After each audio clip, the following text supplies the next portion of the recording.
Mas dentro do casamento, como é que eu faço sexo sem pecar, mesmo dentro do casamento? Eu achava que era muito difícil falar de sexo para jovens, mas falar para casais é muito mais complicado, porque eles têm outros problemas que a gente nem imagina que tem. O cara ouviu o tempo inteiro que não podia e agora ele tá ouvindo que ele deve e ele não consegue. Eu me lembro que uma vez eu e a Rafa, quando a gente casou, a gente chegou na noite de núpcias e a gente ajoelhou e orou e mandou a ver, né? A tão esperada noite de núpcias. E aí uma vez eu contei isso pra um amigo, ele, mas você orou pra fazer isso?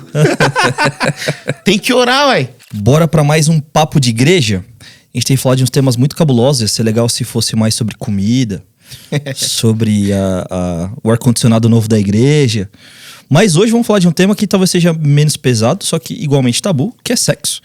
E pra isso eu tenho aqui nosso querido pastor Lucas Vieira. Bem-vindo. Muito obrigado. O pessoal me deixou com a parte mais fácil. Perfeito. É a sobremesa dos assuntos aí. Perfeito. E, cara, o que eu acho interessante sobre sexo é que eu nunca, nos meus 28, quase 29 anos de idade, falei sobre sexo sem ser na zoeira no ambiente de igreja. Vai ser difícil, né? Não é? E, cara, é meio engraçado assim, né? Porque a gente tem muita... A gente, enquanto igreja, tem muita dificuldade em conseguir falar sobre sexo. Então, normalmente é só no tipo... não faz sexo antes do casamento e acabou. Essa é a última informação que você vai ter sobre sexo. Lucas, por que você acha que é tão difícil assim, cara, pra igreja? E eu acho que é até legal a sua visão, a sua fala, porque além de você pastorear os jovens, pra quem não sabe, o Lucas pastoreia jovens hoje aqui na nossa igreja, mas você também já foi pastor de famílias na comunidade que você estava antes. Então você precisa lidar com esse tema tanto com pessoas que estão teoricamente nessa fase de não faz sexo antes do casamento, mas também com esse assunto no dia a dia das famílias, assim, né? Então, por que é tão difícil, cara? Cara, inclusive, assim, interessante você falar isso, porque antes eu achava que era muito difícil falar de sexo para jovens, mas falar para casais é muito mais complexo, é muito mais complicado, porque eles têm outros problemas que a gente nem imagina que tem. Mas enfim, falando dessa dificuldade, né, desse tabu do sexo na igreja, isso remonta à nossa tradição, à nossa história. Às vezes, quando a gente olha para o cristianismo, em especial ali no nascimento do cristianismo, no primeiro século, a gente acha que o mundo era uma grande devassidão moral, e aí o cristianismo ele vem para dizer, gente, calma lá, vamos segurar a onda. Calma lá. E não é bem isso que acontece. Quando você olha, por exemplo, o primeiro século da igreja, você tinha influências filosóficas muito fortes, como era o estoicismo, ou o próprio gnosticismo, que eles eram muito pessimistas em relação ao corpo.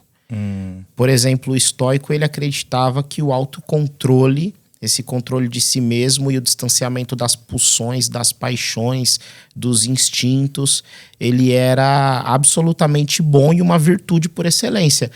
O Sêneca, que é um dos principais filósofos estoicos, ele chegava a dizer que você amar a sua esposa demasiadamente era ruim, porque aí você pode amá-la como você amaria uma adúltera. Perfeito. Isso não tem nada a ver com fé cristã, isso é estoicismo, é filosofia pagã. E aí você vai pro gnosticismo, onde ele acreditava que o corpo era absolutamente mal, porque o mundo foi feito por demônios, e vinha alguma luz pro mundo de algo que não era matéria. Porque se a matéria foi feita pelos demônios, então a gente precisa fugir da matéria para encontrar alguma solução. E essa solução estava na alma. Então o que é o corpo? O corpo é um defunto que insiste em permanecer vivo e a gente precisa carregar ele. Tudo isso muito influenciado pelo platonismo, que é a ideia de que o corpo é o prisioneiro da alma e tal. Então tudo isso está no primeiro século da igreja. E aí dentro desse contexto, aparece um sujeito chamado Paulo, que ele começa a falar com muito pessimismo também a respeito da carne. E aí quando ele começa a falar de carne, muitas pessoas, inclusive no nosso tempo ainda, confundem carne com matéria, com corpo. Mas carne e corpo são coisas distintas. Existem duas palavras gregas para falar de corpo. Uma delas é soma, fala de carne ou corpo, e a outra dela é sarx. E sarx fala de uma mentalidade carnal. Não tá falando que o mal está no corpo em si, na matéria em si, que a matéria é má. Isso é filosofia grega. Isso não tem nada a ver com o pensamento judaico-cristão. Para o judaico-cristão, nós somos habitados por uma força, que é o que a gente chama de pecado, essa carnalidade, mas que essa força, ela impulsiona os membros do meu corpo e o meu espírito. O meu espírito não é bom, bom é o Espírito Santo de Deus, que me habita, mas o meu espírito, ele tá tão perdido quanto o meu corpo. E o corpo e o espírito humano, eles vivem dentro dessa névoa, né? Que tem coisas muito boas e coisas muito ruins. A gente pode perverter uma série de coisas boas. Então, dentro da história cristã, a gente precisa olhar para trás para entender o nosso momento. Sim. A gente tem muito pessimismo em relação ao corpo. E é um pessimismo influenciado pela filosofia, muito mais pela filosofia do que pelo cristianismo em si. Só que os pais da igreja, como por exemplo Agostinho, como Jerônimo e outros, foram extremamente pessimistas em relação ao sexo, chegando a dizer o seguinte, que o melhor dos mundos é o celibato. Se você é um sujeito meio fraquinho, você não aguenta o celibato, que isso é coisa pra quem é muito santo. Perfeito. Aí você casa. Né? Aí você casa. E, cara, isso é tão doido que por muitos anos foi discutido assim, tá?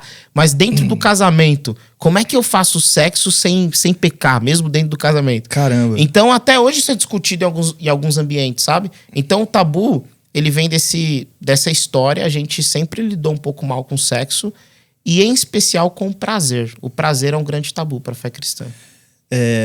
Eu vejo que, assim, além do ser humano ter dificuldade de entender o corpo que Deus fez para ele e as necessidades que ele tem, porque sexo entra em assuntos também fisiológicos do corpo do ser humano, que tem algumas necessidades, ele também tem exatamente essa dúvida se assuntos como o sexo, o ato do sexo ou o prazer, é algo sacro ou profano.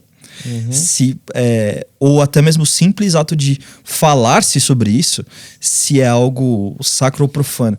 E aí a gente poderia, pensando na nossa vida do dia a dia, não sei como era na sua casa, que eu sei que você veio de um lar religioso também, mas na minha casa é assim, você tá assistindo um filme que pode ser de super-herói, pode ser de qualquer outra coisa, e tem cena de sexo, já assim,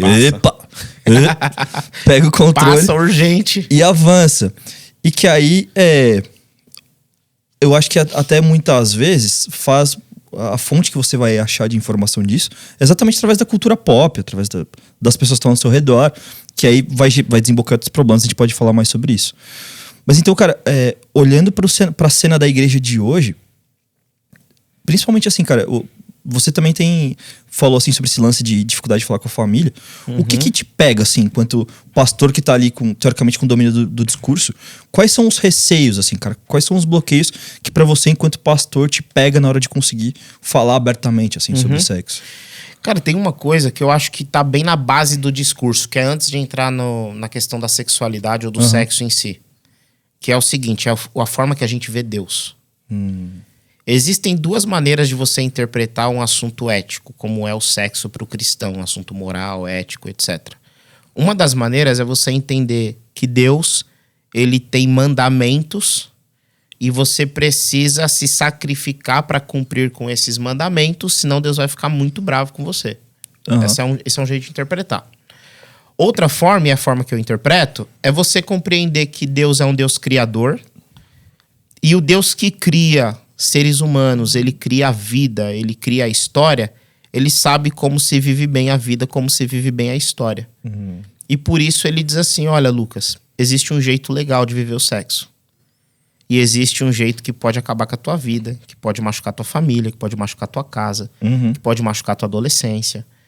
Não como um Deus malvado que tá com chicote, mas como um Deus que ele sabe como viver bem. Esse é o grande lance.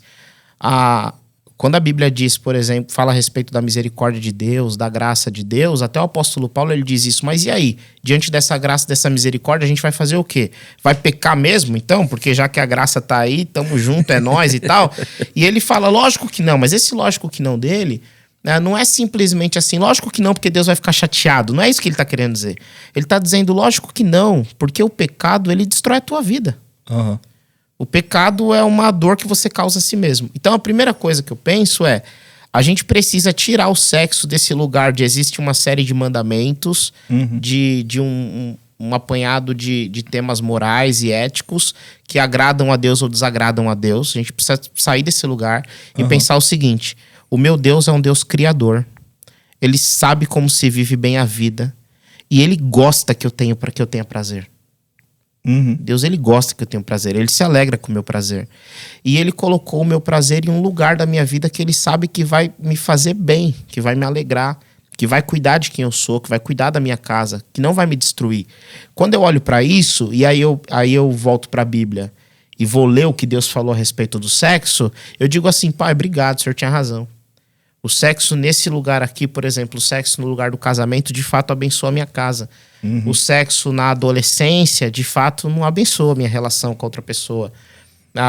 O sexo com a minha esposa abençoa a minha vida. Agora, de fato, se eu começar a ficar olhando para outros lugares e cair na cilada da infidelidade, isso detona a minha família, isso mancha a minha imagem para os meus filhos, isso machuca quem tá do meu lado, e isso fere minha relação com o divino também. Porque isso é pecado no final do dia. Exatamente. Né? No final do dia, isso é pecado. Então eu penso que é isso. É sair desse lugar da lei, da moral, da conduta, da ética, e mais para um lugar de se relacionar com Deus, crendo que ele me ama, ele gosta de mim e ele tá afim de me ver bem, sabe? Eu acho engraçado, cara, que normalmente o que a igreja fala é mais focado em pessoas que ainda não casaram, assim, né? Nesse sentido de não faça sexo antes do casamento. E, cara, só assim, nesses primeiros, 5 minutos que a gente tá aqui, a gente já falou, cara, de tantos outros assuntos pra enriquecer a vida do cristão. Tem uma outra coisa que eu achei interessante. Recentemente, no devocional que eu faço em conjunto com a Vicky, que é minha esposa, pra quem não sabe, a gente tava passando por toda a fase legislativa do povo de Israel, em que Moisés precisa dizer pras pessoas, entre outras coisas, rapaziada, sexo é só com essa aqui, hein? Não vale com a sua sogra, não vale com a esposa do seu tio. Sim. E eu acho interessante como,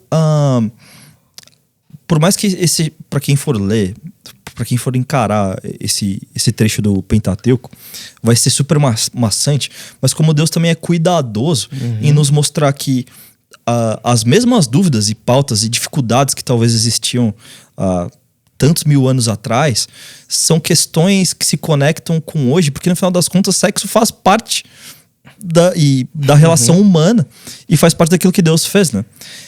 Isso não significa que ele seja profano, mas existe uma forma de torná-lo, né? Sim. Que é isso, o jeito certo que Deus nos ensina a fazer é dessa forma. Deus não vai te ensinar posições, obviamente, a Bíblia não vai nos colocar exatamente isso claro, eu acho. Tô errado? Não vai. Beleza. Então, só que por outro lado, ele vai ser muito claro, assim, a forma como eu projetei, a forma como isso vai trazer vida pra você e não morte, é dessa forma. Aí, cara, por outro lado, eu vejo a gente sendo pregando, principalmente aí, eu acho que para as pessoas que ainda não casaram, que ouvem muito esse discurso, a gente pregando mais esse Deus vigilante mesmo, né? No sentido de, cara, se você... e aí um pequeno recorte aqui. A boa parte das pessoas que talvez estejam ouvindo a gente vem da nossa denominação aqui, Batista, mas talvez tenha de outras denominações. Minha família foi criada na Assembleia de Deus. E era muito esse discurso, assim, né? Tipo, cara, Deus tá te vendo. Não importa o quarto que você vá, Deus tá te vendo. E eu lembro de uma cena que, inclusive, foi o avô da minha esposa, que tava ministrando uma ceia numa igreja, assim, numa Assembleia de Deus. E aí falou assim, o José e a Maria, fiquem de pé aí.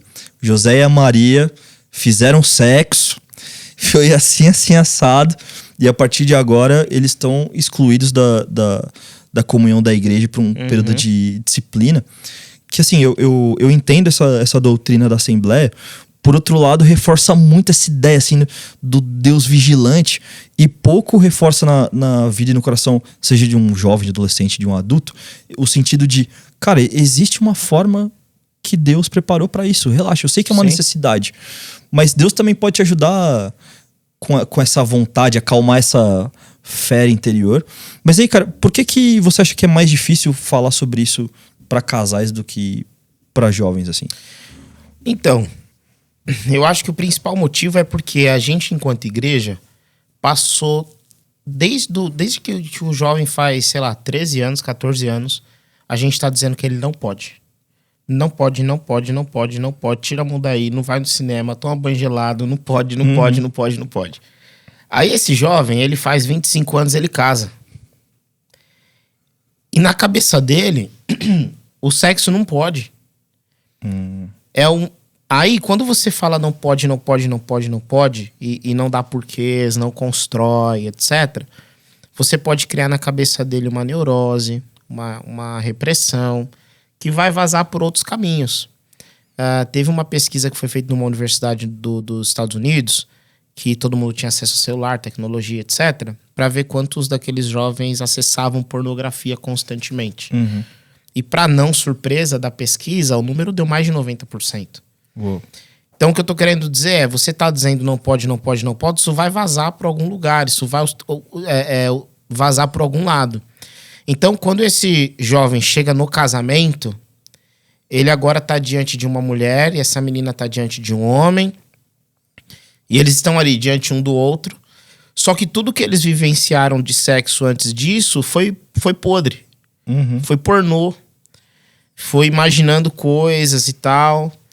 E aí agora você tá com a pessoa que você ama, que você quer bem, e você não quer reproduzir com ela o pornô. Uhum. Você quer amar essa pessoa. Você quer vivenciar uma relação digna diante de Deus com essa pessoa. Se é que você sabe que isso é possível, né? Só que você tem essa referência, entende? E aí, quando chega nesse lugar, as pessoas não sabem muito bem o que fazer. Vou te dar um exemplo de algo que aconteceu. Um senhor, ele tava com uma crise no casamento e aí veio para atendimento pastoral.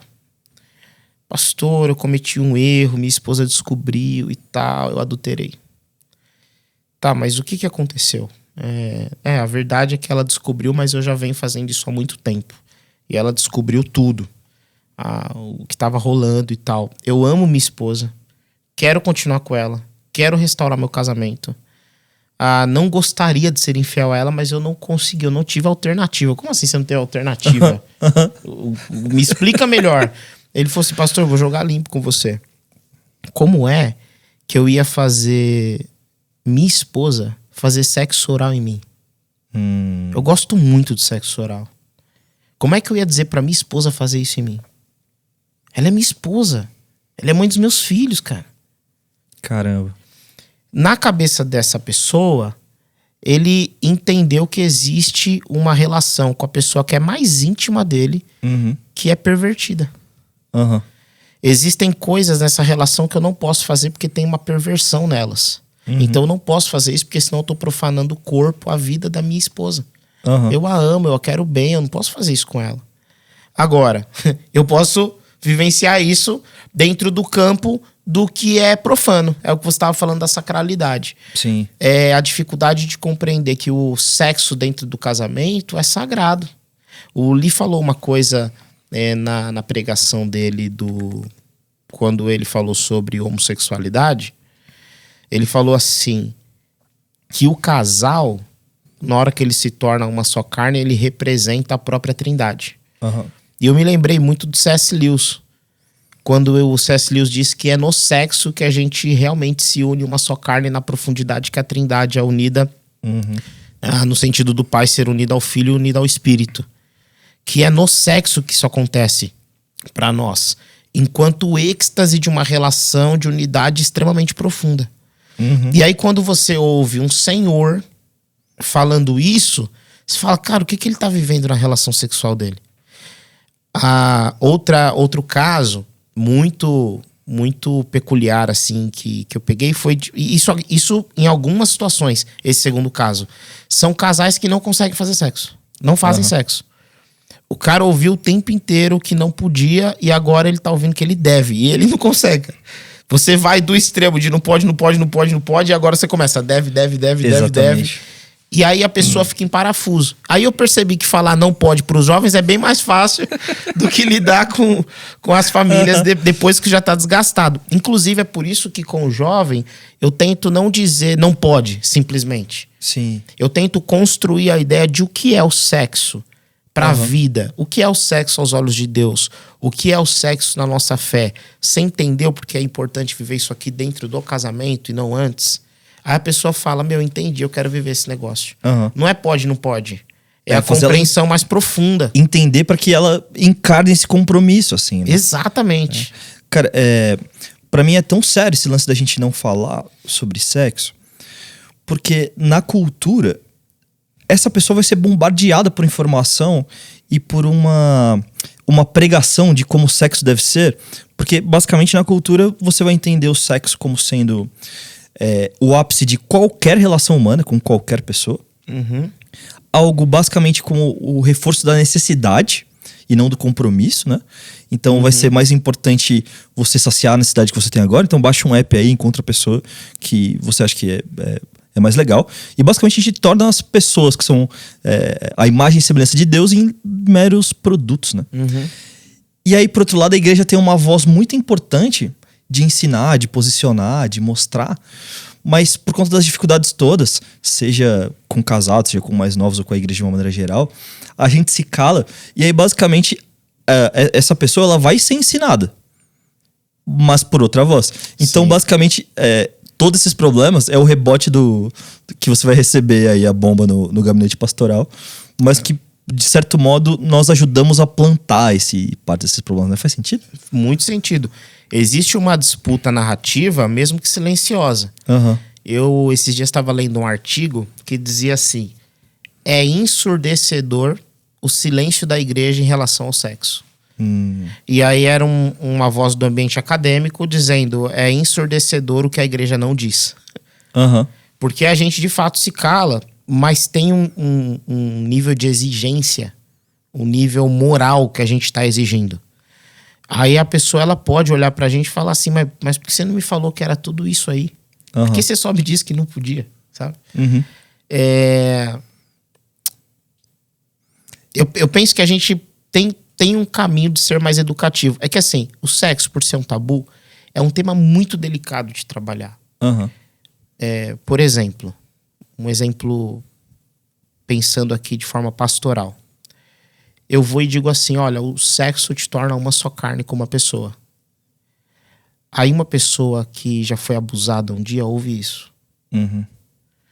E ela disse: pastor, você quer dizer que eu sou uma só carne com o meu abusador? Existem temas que são difíceis de tratar em rebanho. Sim. Que é muito um tema para intimidade. Porque na intimidade eu vou poder dizer: não é isso que eu tô dizendo. Não é isso que eu tô dizendo.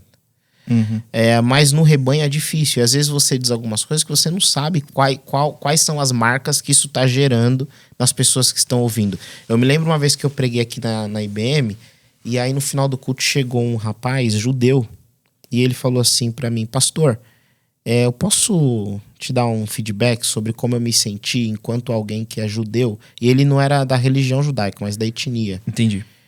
E como eu acho que os meus irmãos podem se sentir com algo que você falou, eu falei: claro, por favor. Aí ele falou: então, acho que quando você falou isso aqui, que a moral do cristão é mais elevada e tal, eu me senti meio mal. Eu acho que não é por aí e tal. Eu só consigo saber dessa dor se alguém me disser. Exatamente. Então é claro que, né, talvez sempre uma fala vá doer de alguma forma e tal, e não dá pra controlar tudo. Mas tem alguns assuntos que a gente sabe que vai doer, sabe? Tipo, isso aqui alguém vai pegar, essa fala aqui. Então eu acho que leva muito pro ambiente da intimidade por conta desse medo e desse cuidado. E o caminho é nós criarmos uma estratégia de comunicar isso e deixar canais abertos para conversar na intimidade, para conversar na proximidade, a partir daquilo que a nossa fala vai ecoar no coração das pessoas. E, cara, acho que tem um outro fator também de dificuldade da igreja, que em contraponto com... eu não gosto dessa expressão, mas vamos usá-la. Em contraponto com o mundo, a gente tem uma mensagem que ela é boa a respeito de sexo, mas ela é muito difícil de ser vivida, né? Porque, de novo, né? Se por um lado a gente tá falando aqui de sexo como necessidade, como uma forma de até provar quem você é e de fortalecer a sua própria identidade, e que isso é algo tão normal e prático que você pode conseguir a qualquer momento, as pessoas aprendem sexo dessa forma, e a gente tá dizendo para as pessoas assim: ô, meu irmão, freia aí, hein? Não é tão assim. Então é uma mensagem difícil de ser vivida. E a igreja também tem dificuldade, muitas vezes, em pregar algo que é difícil da pessoa viver, no sentido de confronto, assim. Cara, a vida do cristão é isso aí, cara. É você se privando do sexo pra fazer com a sua esposa no momento certo, nas condições adequadas. É você se livrando dessa praticidade quase como se fosse um produto. E aí, tanto um jovem quanto um adulto, ou uma pessoa mais velha, muitas vezes você tá ali com essa fera interior gritando, não é exatamente a mensagem que você gostaria de receber. E que custa, né? É caro você viver isso, porque custa você abrir mão daquilo que os desejos que a sua carne pede e você dizer assim, Senhor, eu quero viver pelo Espírito, né? Sim. E aí, cara, eu acho que é nessa que as pessoas não entendem que ser cristão não é só uma filosofia de salvação, mas também é um guia prático de uma forma de viver nessa terra, nessa vida que nós temos, né, cara? Eu lembro da palavra do teólogo, que ele dizia assim, o evangelho de Jesus ele é difícil mesmo. Você quer um negócio fácil, prazeroso, você abre uma boa garrafa de vinho e vai ser bom, vai ser leve, vai ser legal. Agora o evangelho ele é difícil mesmo. Ele exige de nós que a gente abra mão, abdique de uma série de coisas que para nós é prazerosa, lucrativa, alegre, etc. Mas quando a gente encara essa luta dessa forma que a gente estava conversando agora, de Deus ele quer o melhor para mim, quando a gente ouve assim, a vontade de Deus é boa, perfeita e agradável, e a gente lê isso e fala, é boa, perfeita e agradável pra ele, né? Porque pra mim, Deus é tipo, onde tem prazer ele não quer, o futebol é pecado, a praia é pecado, o sexo é ruim, é pecado, tudo que a gente acha legal é pecado. A gente tem essa mentalidade de que Deus é um grande estraga-prazeres, que tudo que a gente acha muito legal, ele acha muito ruim e com risco da gente ir pro inferno. Inclusive tinha até um meme que eu vi um tempo desse, que o rapaz falou isso. Nossa, ser evangélico é muito difícil. Porque você deixa de fazer um monte de coisa, deixa de fumar, deixa de beber, deixa de transar e no final você ainda pode ir pro inferno. E não é essa visão que a gente deve ter de Deus, porque Deus não é esse cara. Quando a Bíblia diz que a vontade de Deus é boa, perfeita e agradável, ela também é boa, perfeita e agradável para nossa vida, por mais que a gente não consiga enxergar naquele momento, naquele tempo. Eu acho que essa é a grande virada de chave. É você entender assim, eu não tô abrindo mão de viver algo que seria muito bom viver. Não é isso que tá rolando. Eu tô abrindo mão de viver algo que eu não sei ainda o porquê, mas que vai ser melhor eu viver lá na frente. Exatamente. Vai ser melhor eu viver de outra forma, de outra maneira. E algumas pessoas vão ter que entender, inclusive, que vai ser melhor eu não viver. Eu não viver. Por exemplo, as pessoas que têm o dom do celibato.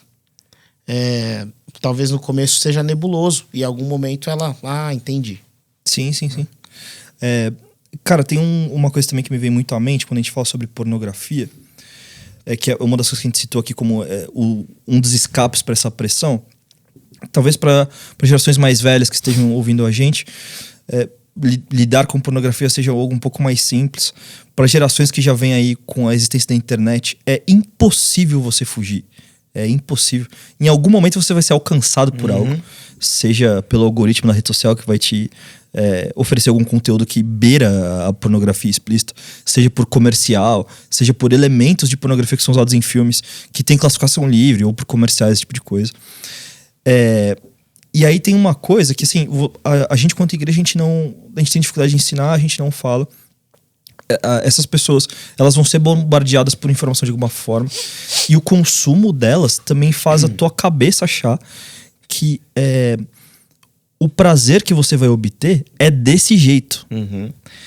E aí eu vejo, e lendo alguns livros sobre sexualidade, a gente pode falar mais sobre recomendação de livros no final, mas muitas vezes quando você vai para um relacionamento, o não conseguir fazer sexo com o seu cônjuge também vem daí, porque a tua cabeça tá condicionada fisiologicamente a entender que, cara, o prazer mesmo vem de quando você pega seu celular e consome tal conteúdo, ou quando você lê tais livros, né, de literatura erótica, ou coisas beirando isso, ou até mesmo, como eu entendo elementos disso no testemunho que você comentou do cara sobre sexo oral e tudo mais, que assim... você só vai conseguir isso através do proibido, cara. Daquilo que realmente é como se fosse aquele fruto do jardim que é proibido, é ele que é o bom. Então só através do proibido que o teu organismo consegue liberar prazer, literalmente. E que a gente vê como por um lado o sexo tem esse lado que Deus preparou e que é prazeroso, e por outro lado o que o mundo tem a dizer sobre isso não é só uma questão de ser diferente, muitas vezes é veneno, tipo, pra envenenar a família, envenenar esse projeto que Deus criou, né? Eu penso que a pornografia, ela tá em um lugar para nós cristãos que é um lugar meio nebuloso, pensando bíblico teologicamente mesmo. Porque você não consegue dizer com todas as letras que a pornografia é a mesma coisa que um adultério de você se envolver com uma outra mulher, um outro homem. Não dá para dizer que é exatamente igual. Mas tem uma palavra bíblica, que é a palavra porneia, que é usada para se referir a relações sexuais ilícitas para pessoas que têm um par, já tem um parceiro, etc. Que essa palavra ela pode ser usada também, pegando o princípio dela, a ideia dela, para a questão da pornografia. Quando você entende que se você está se relacionando, entre muitas aspas, né, porque aquilo é uma objetificação, com a pornografia, você está cometendo um pecado sexual grave a nível de adultério, em que a Bíblia inclusive diz, olha, nesse caso aqui pode divorciar. Eu acho que você coloca um peso maior nessa relação, nessa objetificação, que é importante ter, enquanto princípio. A gente está o tempo todo falando da leveza, né, que a gente tem que tratar. É leve e tem que ser, porque Deus ele é gracioso, ele é misericordioso, mas é importante que a gente entenda a responsabilidade de se envolver com determinadas coisas e o peso que isso tem dentro da estrutura de pensamento bíblica. Que isso poderia ser considerado como um adultério. O envolvimento constante, perene com a pornografia. E aí, dentro da pornografia, você tem todo tipo de relação. Você tem todo tipo de desejo suprido. E é impossível um homem realizar tudo que uma mulher pode ver na pornografia. É impossível uma mulher realizar tudo que um homem pode ver na pornografia. É impossível. Porque se o cara ele tá afim de ver um negócio hoje, ele vê. Se ele tá afim de ver outra coisa amanhã, ele vê. E se depois de amanhã outra coisa, ele vê. Tudo aquilo, né, repetido, e filma daqui, faz dali. É impossível. Aquilo não é sexo. É isso que a gente precisa entender. Exatamente. É isso que eu tô querendo dizer. Aquilo não é sexo. Aquilo é irreal. As pessoas que começam a consumir pornografia e geralmente hoje começa na adolescência, inclusive quem é pai, quem é mãe que tá ouvindo a gente, é muito importante que tenha o controle do que os filhos veem no celular, porque eu já atendi um caso de um menino de 11 anos, que ele era viciado em pornografia, com 11 anos. É muito novo, 11 anos. É muito novo. Então é muito importante que os pais comecem a perceber isso muito cedo, mas também, claro, o autocuidado. Os pais cuidando de si mesmos. Porque isso não é sexo e é impossível alguém corresponder a isso. E isso com certeza vai trazer influência para a cama do casal. Sem a menor sombra de dúvidas. Ou porque, como aquele senhor que eu contei o caso, ele vai entender que existe um tipo de posição, um tipo de coisa a se fazer na cama, que não é pro casamento, não é pro patrimônio, é pra uma relação devassa. Ou porque ele vai gostar tanto daquilo ali que ele vai esquecer a esposa dele. É engraçado isso, que a maioria dos adolescentes acha que quando casar vai parar de ver pornografia. Que é a solução de todos os problemas. Quando eu casar aí é sexo todo dia. Fala, vai sim. Casa que você vai ver. Senta ali. Vamos trocar mais esse papo vai ser mais longo. E eles acham mesmo isso, mas, cara, não vai parar. A não ser que você realmente comece um cuidado com isso, que ele é de caminhar com alguém, de abrir o coração, de abrir o jogo. Graças a Deus aqui na nossa igreja, pelo menos eu sinto isso, nós somos muito acolhedores com todo tipo de pecado. Eu nunca ouvi alguém aqui fazer, eu faço coisa. Meu Deus, você faz isso e tal. Existe espaço para isso. Então dá para buscar ajuda, dá para conversar, porque se você não vê impacto disso hoje, com certeza isso em algum momento vai gerar algum impacto. Tem um lance interessante que eu acho também da palavra porneia, cara. Isso aí, obviamente, eu aprendi com o nosso querido professor Marcos, de grego. Mamão com açúcar? Mamãozinho com açúcar. Que ele coloca porneia como sendo uma das palavras possíveis para amor, mas a mais baixa, a mais egoísta, a mais, né, que é a mais pervertida, poderíamos dizer assim. E parte da pornografia, ou até mesmo dessa ideia de buscar o prazer em si mesmo, faz parte dessa ideia do quão egoísta é esse rolê da pornografia. Faz sentido isso pra você? Muito, assim? Muito. Eu lembro que certa vez aconselhando uma menina, e ela me contou um drama que ela tava vivendo.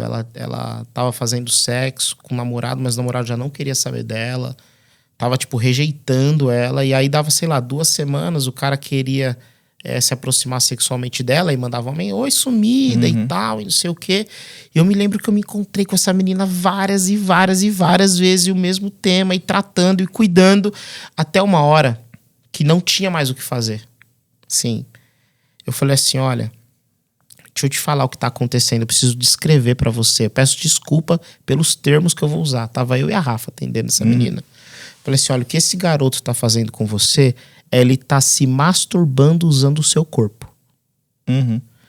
Ele não faz sexo com você. Ele usa o teu corpo pra satisfazer o próprio interesse sexual dele. Você é só um objeto de satisfação. Sai dessa relação doentia em nome de Jesus. E é até engraçado isso, cara, que aí depois a gente foi... Pouco tempo depois a gente foi para um acampamento. E era um acampamento que tava tendo muita batalha espiritual, assim, nítida. Tava denso o ar, sabe?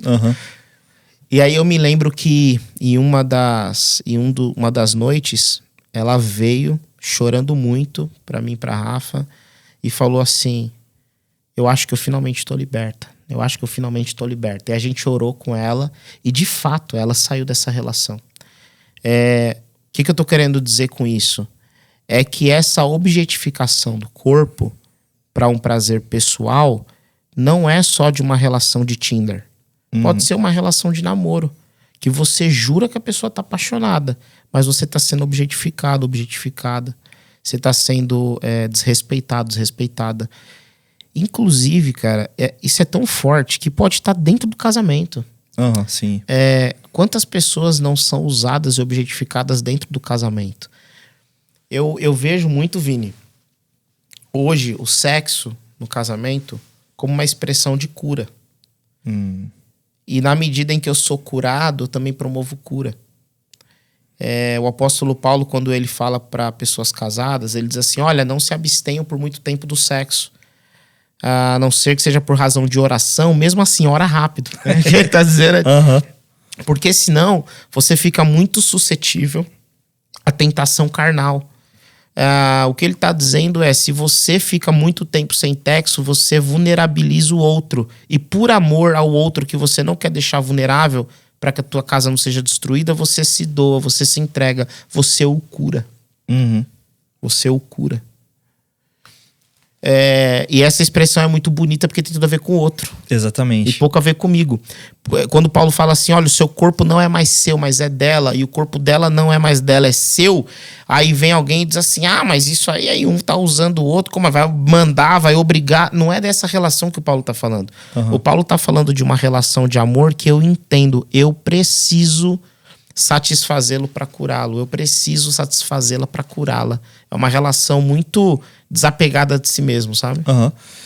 Eu acho isso interessante porque conectado com a ideia, né, tanto do adolescente que acha que o casamento vai ser a salvação de todas as suas pressões sexuais e de seus hormônios. Por outro lado, muita gente acha que uma vez casado, tudo pode, né? Do jeito que ele quiser. Que normalmente esse tudo pode, eu quero dizer, é atrelado ao jeito que ele se expressa em relação ao prazer. Sim. E como ele quer ser satisfeito em resposta a esse prazer. E aí isso gera também inúmeros problemas, porque parte do sexo no casamento é você aprender o que o outro consegue receber esse prazer que Deus projetou, que Deus colocou no nosso sistema ali para acontecer, que talvez não seja exatamente o mesmo jeito que você recebe essa resposta. E aí, por outro lado, o teu parceiro, a sua parceira, precisa aprender a corresponder isso de alguma forma. Só que daí até, pensando de novo lá no começo que a gente falou sobre ser difícil falar isso com casais, porque também depende de um desprendimento, de você abrir uma coisa muito íntima, seja para um pastor, seja para quem vai buscar um psicólogo ou um terapeuta, qualquer coisa do tipo, para abrir assim, tipo, olha, eu acho que o meu marido ou a minha esposa não aprendeu a fazer direito, ou então eu acho que o meu marido é egoísta nisso, naquilo. Cara. E sem contar, hoje a gente já começa a ter conversa sobre estupro matrimonial e outras conversas, que eu acho que é uma coisa que talvez seria impensável até de se conversar alguns anos atrás, né? Isso que você está falando a respeito desse aprender a fazer, olha como isso é interessante. Pensando antes do evento internet, as pessoas de fato tinham que aprender a fazer sem absolutamente nenhuma referência. Hoje a referência que se tem é a pornografia. Então, se você não dá educação sexual para os teus filhos, se você não dá educação sexual para a tua igreja, para os seus adolescentes, para os seus jovens, a pornografia vai dar, né? As pessoas fora desse ambiente vão dar. Por algum lugar ele vai aprender, ele vai ter algum tipo de referência sobre isso. E aí é com essas referências que essa pessoa vai pro quarto. E aí o lance é que na pornografia, você primeiro, você não precisa se esforçar em absolutamente nada. Porque na pornografia você busca o que é de interesse ao teu prazer. Não ao prazer do outro. Não ao prazer da outra. É o teu prazer. Então você vê lá o que está acontecendo, você digita lá o que você quer agora e vai aparecer na tela e você vai se masturbar e se realizar pensando em você. Aí você vai pra cama com a tua esposa, você vai pra cama com o teu marido. Aí lá tem também uma pessoa esperando que o prazer dela seja satisfeito.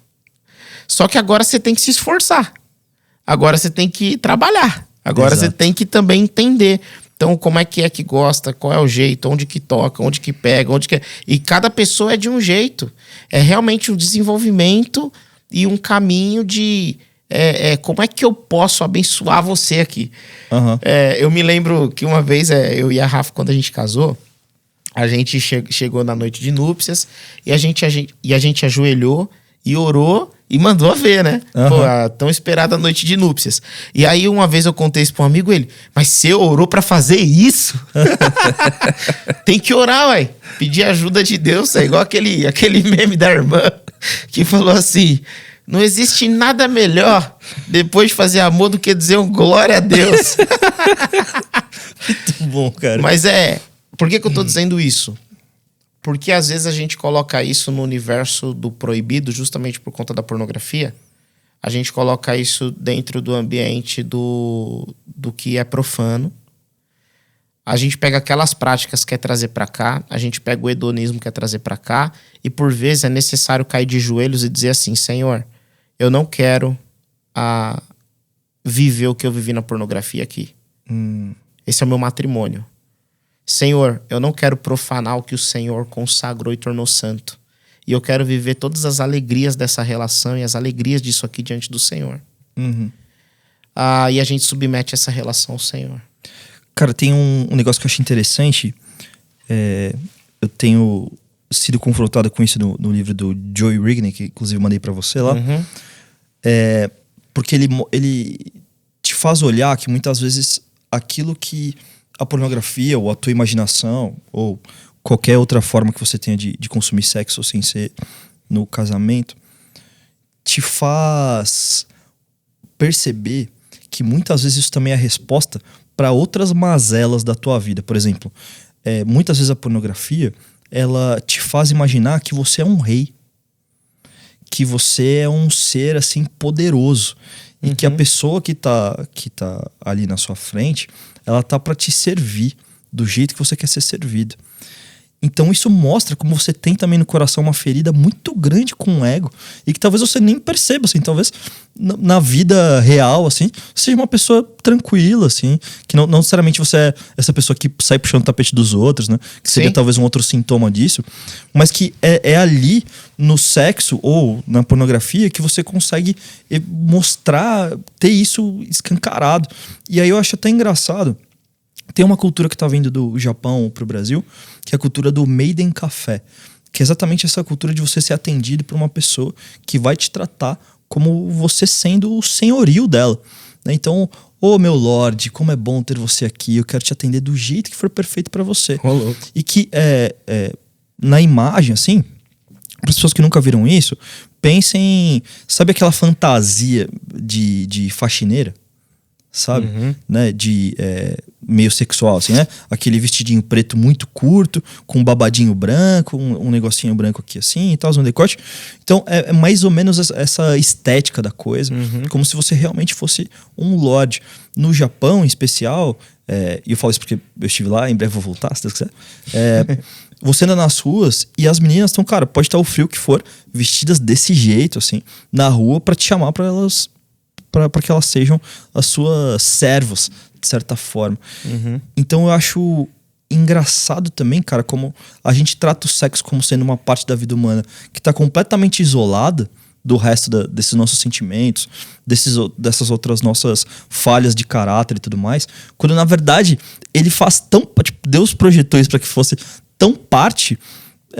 de que de fato é indissociável. Então, às vezes a solução para um problema de um casal ou de um adolescente, seja com pornografia ou com sexo, às vezes está tratando o ego do coração da pessoa e a pessoa não faz a menor ideia disso.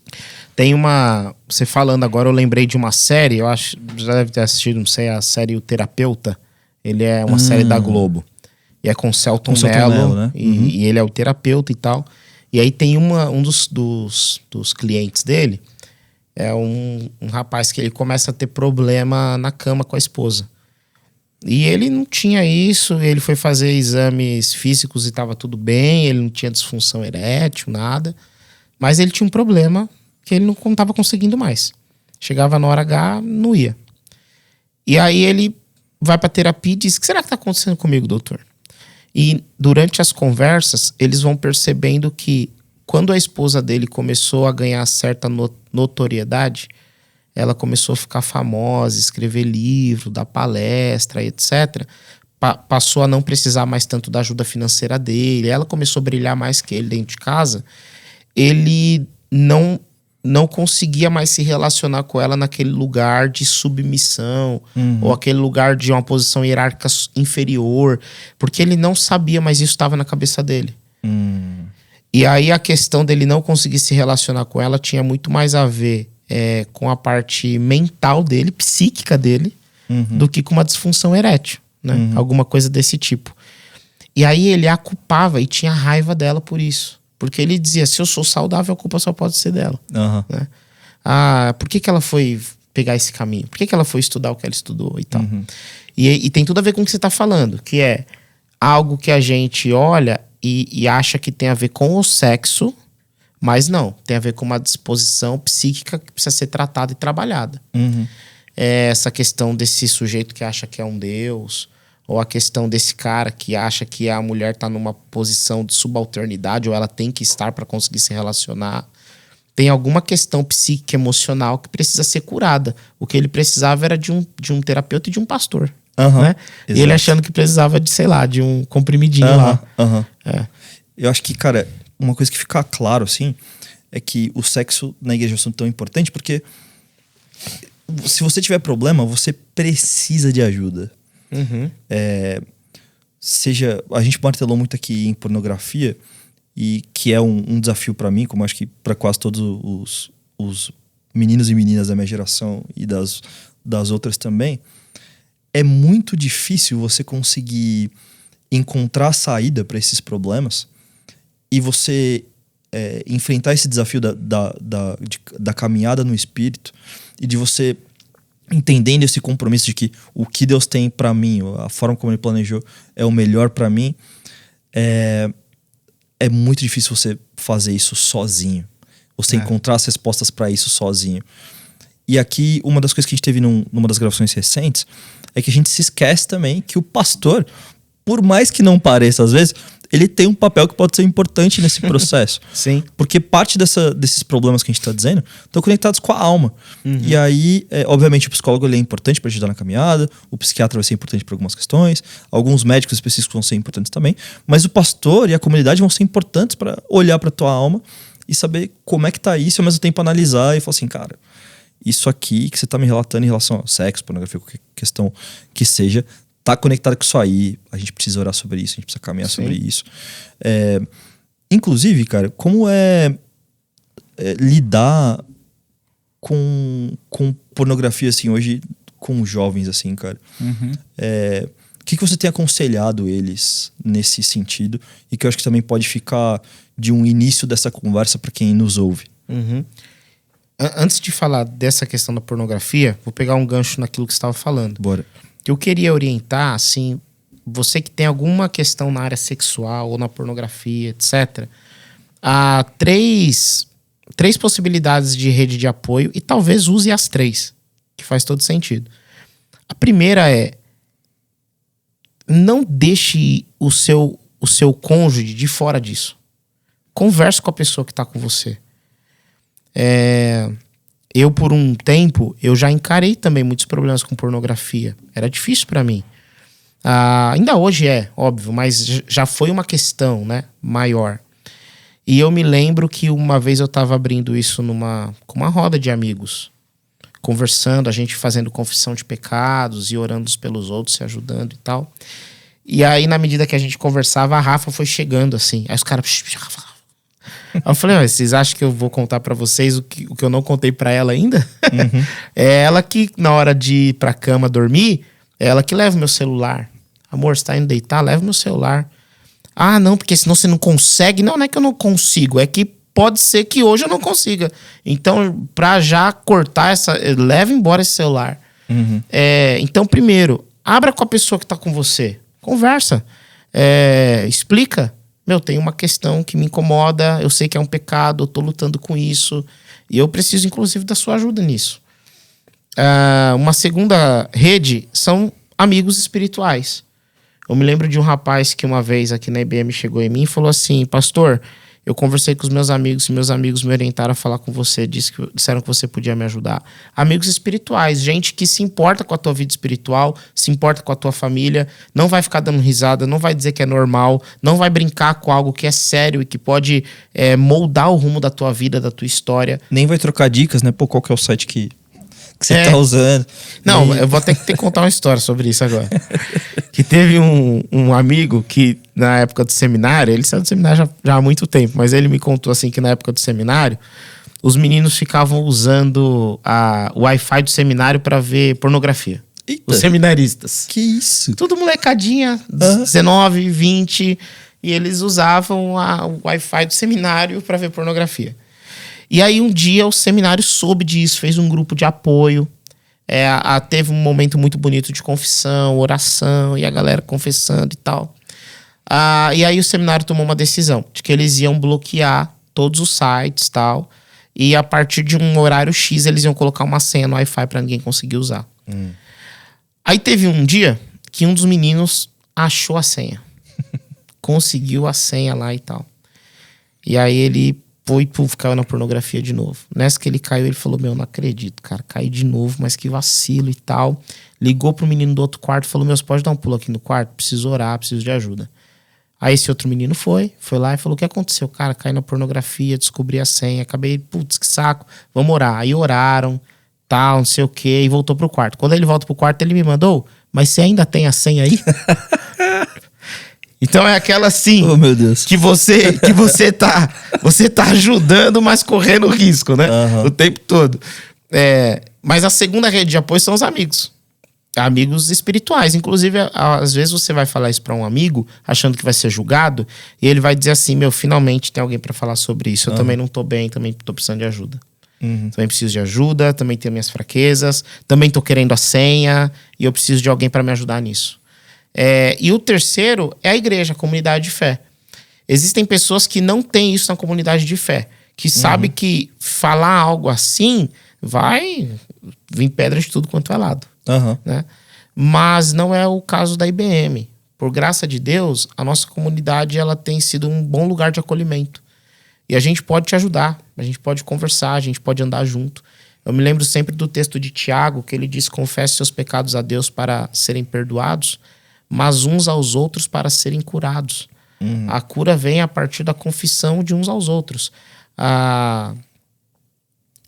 Lucas, você não tem medo, vergonha, sei lá, de falar que você já teve um problema muito forte com pornografia e até hoje você mantém longe porque senão... Não tenho. É uma caminhada com Jesus, é uma caminhada de amizade mútua, pastoreio mútuo, que a gente precisa se cuidar.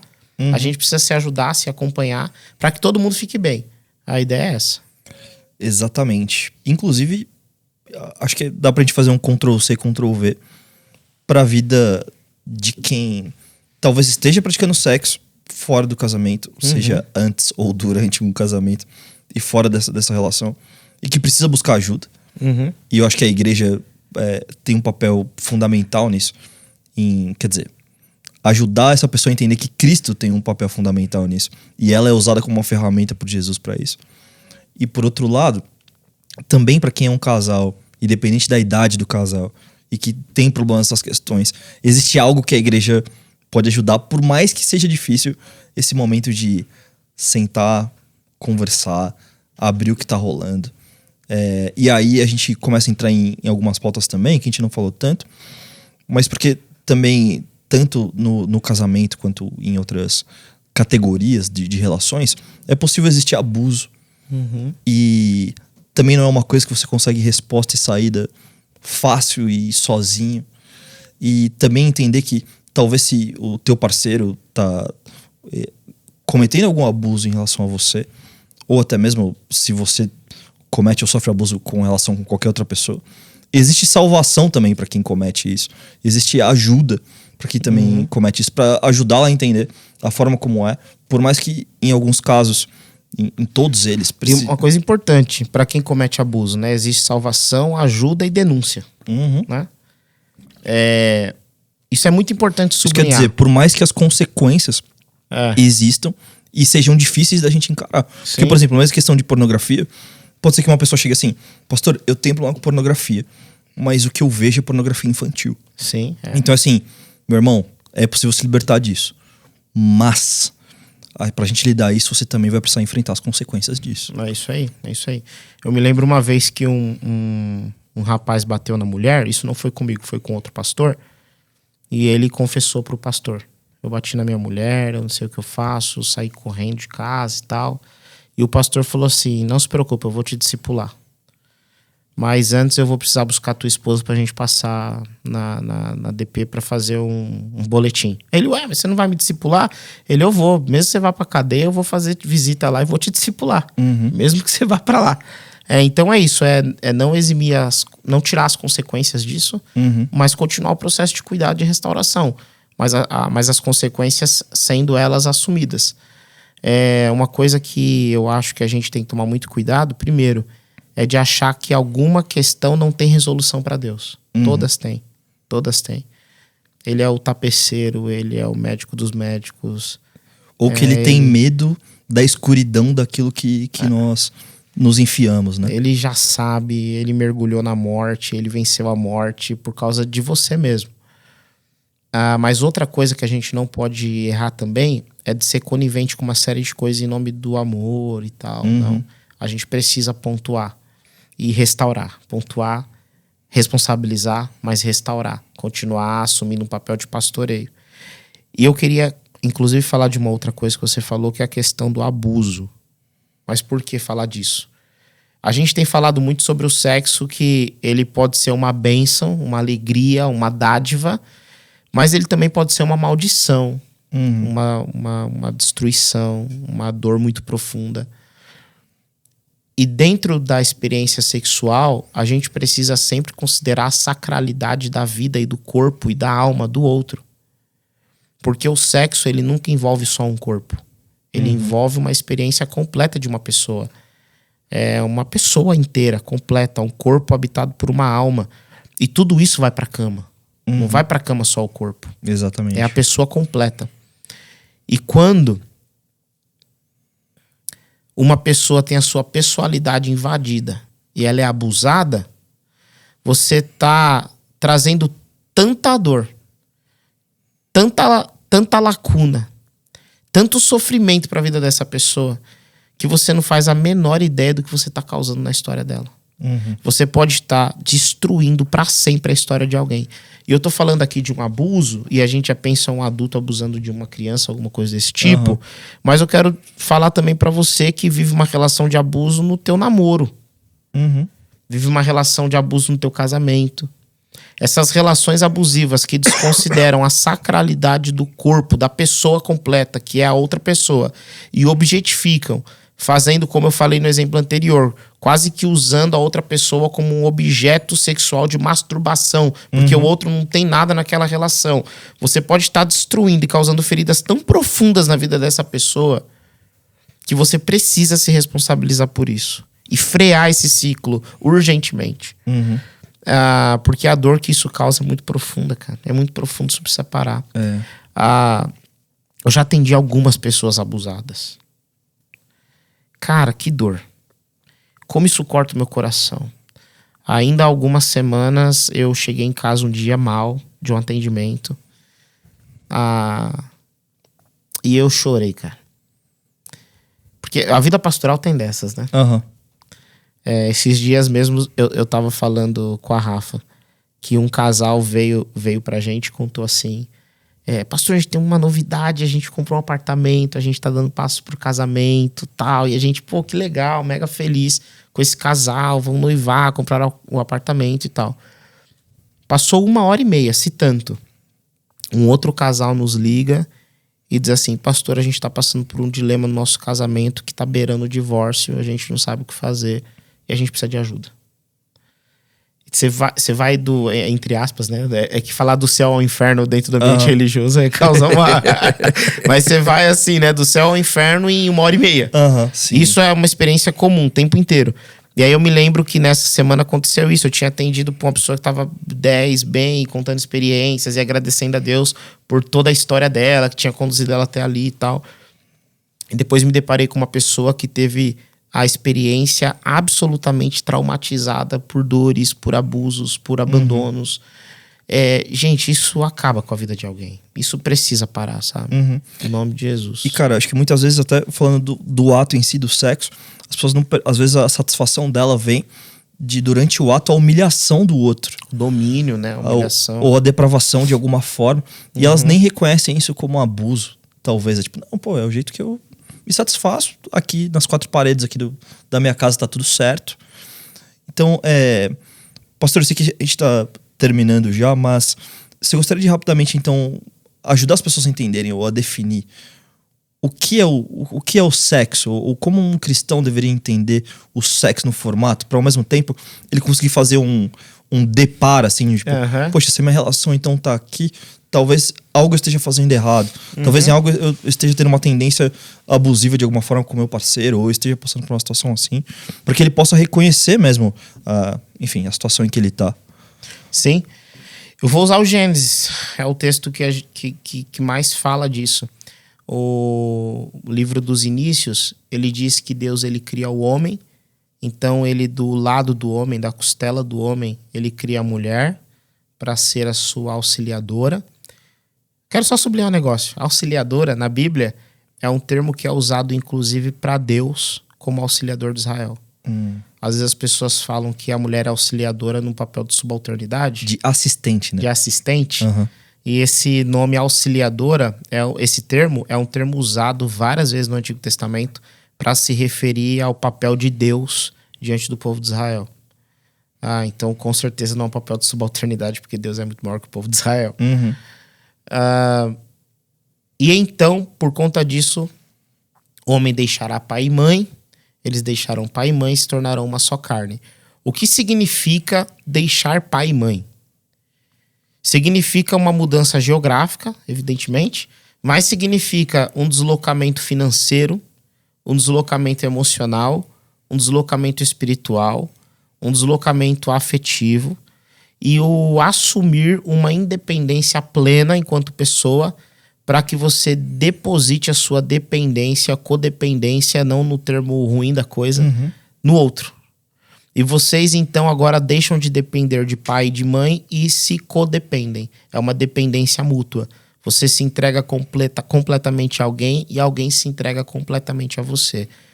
No nosso momento histórico, o nome disso é casamento. E então, os dois se tornam uma só carne. Uma só carne que, para a tradição judaica, é a consumação do casamento.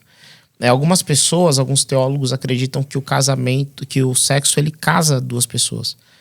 Mas esse termo nunca foi usado no texto bíblico. Diz que o casamento torna duas pessoas uma só carne. Mas, por exemplo, o apóstolo Paulo, no Novo Testamento, ele diz, olha, vocês não devem se deitar com prostitutas. Vocês não sabem que vocês se tornam uma só carne com elas e então profanam o corpo de Cristo? Mas ele não diz, vocês não percebem que vocês se casaram com elas ou alguma coisa desse tipo. Então, o casamento é esse abandono, entre aspas, de pai e mãe, e você entrar nessa relação em uma só carne com o igual. É você escolher codepender, mas antes de codepender, você precisa assumir essa independência afetiva, emocional, etc. É tipo assim, quando o negócio apertar, você não vai correr na sua mãe. Você vai correr pra tua esposa.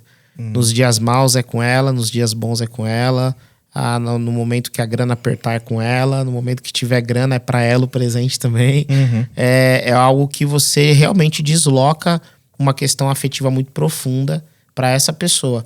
E dentro desse ambiente, o sexo, ele é um prazer, ele é uma alegria, ele é uma dádiva, ele é uma bênção, ele é bom demais de ser vivido. Ele é realmente a sobremesa da vida. O sexo é a sobremesa da vida.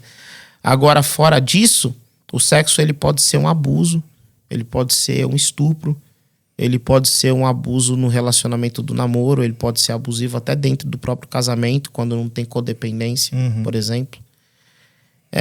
O sexo ele pode ser pro exercício de uma infidelidade, ele pode ter diversas outras conotações.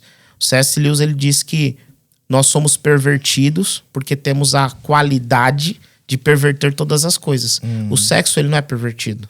O sexo é absolutamente bom. Nós somos pervertidos. E pervertemos o que é bom, inclusive o sexo.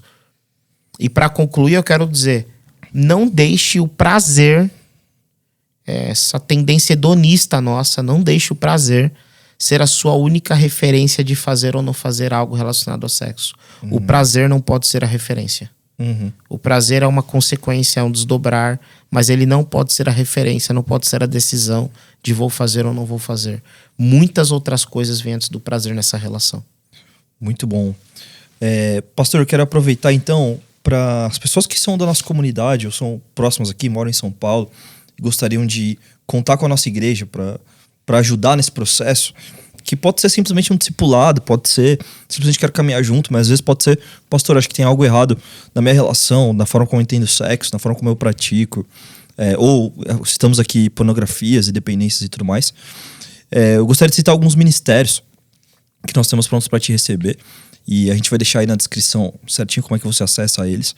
Eu acho que o primeiro para quem tem problemas com pornografia, que nós citamos muito, eu acho que o pastor ou o líder do ministério que você tiver envolvido, que pode ser os jovens, pode ser adolescentes, pode ser casais, eles estão prontos para te receber. E além disso, a gente tem o Altitude, que é o ministério que ele caminha com você rumo a entender esse processo de se libertar de uma dependência, que pode ser uma dependência em pornografia, mas também pode ser uma codependência emocional, e entender como as coisas estão conectadas. E aí, junto com isso, a gente tem um centro de aconselhamento, que é onde você conta com aconselhamento cristão de pastores, de presbíteros da nossa comunidade, de conselheiros que foram pessoas chamadas por Deus para exercer isso na nossa comunidade, mas também tem psicólogos para te auxiliar, psiquiatras para te auxiliar, todos eles cristãos. Mas, sobretudo, procure a ajuda. Se estiver nos jovens, por exemplo, procure o Lucas. Ele vai te indicar também, seja para um desses ministérios, seja para um grupo específico, ou um processo de discipulado específico, certamente vai haver caminho para isso. Lucas, você quer citar, inclusive, algum material, algum livro, algum filme em que as pessoas podem estudar mais sobre isso, ou de repente, poxa, eu quero mais uma visão sobre isso. Quero até citar o livro que eu comentei aqui com as pessoas, que eu te mandei, é o Mais Que Uma Batalha, Como Obter Uma Vitória, Liberdade e Cura da Pornografia. É um livro que tem em português aí de um cara chamado Joey Rigney, vou deixar nos comentários. Pra quem quiser um spoiler dele, o Joey ele vai entender a luta com pornografia como uma luta mesmo, de longo prazo, principalmente para as pessoas aí a partir da geração dos anos 80, 90, que consomem isso de uma maneira quase que natural, assim, desde muito novo. E ao mesmo tempo, ele vai mostrando a seriedade do que é consumir, tanto religiosamente quanto fisiologicamente, os efeitos disso no seu corpo. Mas também a importância de você colocar-se no seu lugar no sentido de entender que às vezes aquilo que você consome, o tipo de conteúdo pornográfica que você consome revela coisas mais profundas do seu coração. A gente citou aqui sobre o ego, mas a gente poderia também citar que às vezes o seu consumo de sexo com pornografia ou de outras formas está conectado com algum abuso que você sofreu de alguma forma, e ao mesmo tempo te faz entender assim, cara, para você encontrar um caminho em Cristo para se libertar disso, você precisa entender que talvez nesse momento você não tenha maturidade para ter acesso à internet sozinho. Em casa, que talvez você precise trocar o seu smartphone por um Nokia tijolão das antigas. Vai jogar o jogo da cobrinha lá. Só para as pessoas te ligarem no caso de emergência. E você combina com a tua rede de apoio, cara, para me achar, você me acha desse jeito, porque você não tem maturidade para isso. Então é um livro que ele traz bastante informação, mas ao mesmo tempo ele te confronta bastante. Eu tenho também, desculpa, eu tava aqui procurando o livro que eu tinha esquecido o nome, mas Os Custos Sociais da Pornografia. Foi um livro também indicado pelo Ziel, na época do seminário. Um livro que fez muito bem. E tem outros dois. Eu sou muito ruim para lembrar nome, mas eu acho que eu vou lembrar. Um é Eunucos pelo Reino de Deus. Esse livro é absolutamente extraordinário.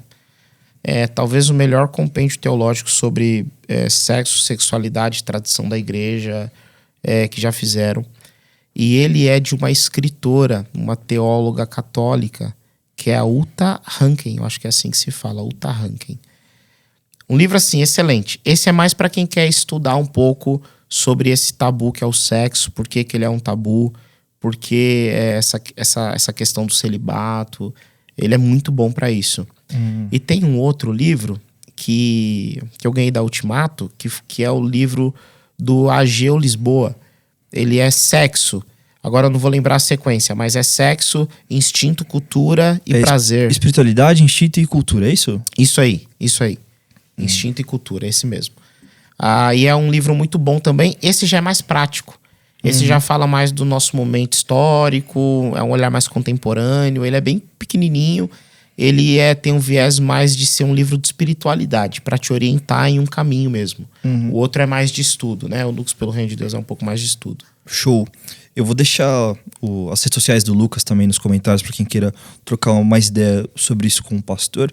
E se você, por acaso você não seja da nossa comunidade, esteja em outra cidade, em outro estado, em outro lugar do mundo, procure ajuda na tua igreja local, peça ao Senhor para que Ele possa te direcionar a uma igreja que realmente possa ter esse olhar de te ajudar a te libertar, de não olhar nem com normalidade para algumas coisas que não são normais, a gente não deve olhar de forma normal, mas também nem de te julgar ou começar a fazer piadas a seu respeito. Então ore para que o Senhor possa te dar discernimento e conduzir a uma comunidade assim.